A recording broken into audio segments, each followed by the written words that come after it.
तो नमस्ते प्रणाम स्वागत बा रउआ सबके राइटर केपी राज के चैनल पर। और सब बताइए आप सब कैसन बानी। उम्मीद करते हैं रउआ सब भी बढ़िया होखब, अच्छा होखब।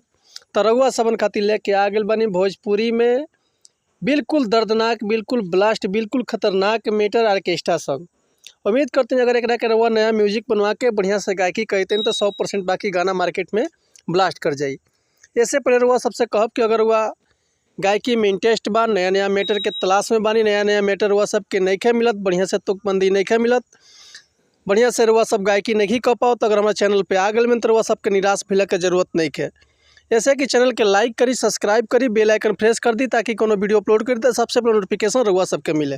ऐसे कि रउआ सबन खातिर हर एक प्रकार के सॉन्ग लिखिले हम, हिंदी होके चाहे भोजपुरी होके, लव सॉन्ग, ऑर्केस्ट्रा सॉन्ग, बेवफाई सॉन्ग, जातिवाद सॉन्ग, चाहे रंगदारी होके, चाहे पूर्वी होके, चाहे निर्गुण होके, चाहे वो अपना मन पसंद के कोनो भी सॉन्ग लिखवा सकिले, वो बिल्कुल उचित चार्ज पे।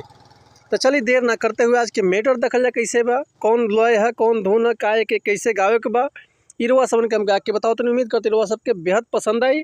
तो चलिए देखिए गाना कैसे बा। कि उम्र 17 जवनिया बा चढ़ल, नजर सबके बा तोहरे पगड़ल। सुना कि उम्र 17 जवनिया बा चढ़ल, नजर सबके बा तोहरे पगड़ल।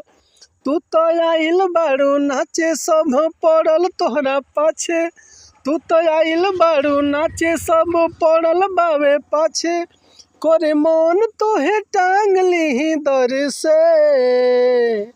कि देखी आइटम के लोग सब तरसे, जब कमरिया पर नोट लागे बरसे। कि देखी आइटम के लोग सभे तरसे, जब कमरिया पर नोट लागे बरसे। तो उम्मीद करते नहीं मैटर हुआ सबके बेहद पसंद आई। अगर ये गाना के फुल लिखवाल चाहतनी तो डिस्क्रिप्शन में हमारा कॉन्टैक्ट नंबर बा, व्हाट्सअप नंबर बा, कॉल कर सके, व्हाट्सअप कर सके, रुआ के बिल्कुल उचित चार्ज पे फुल गाना मिल जाई।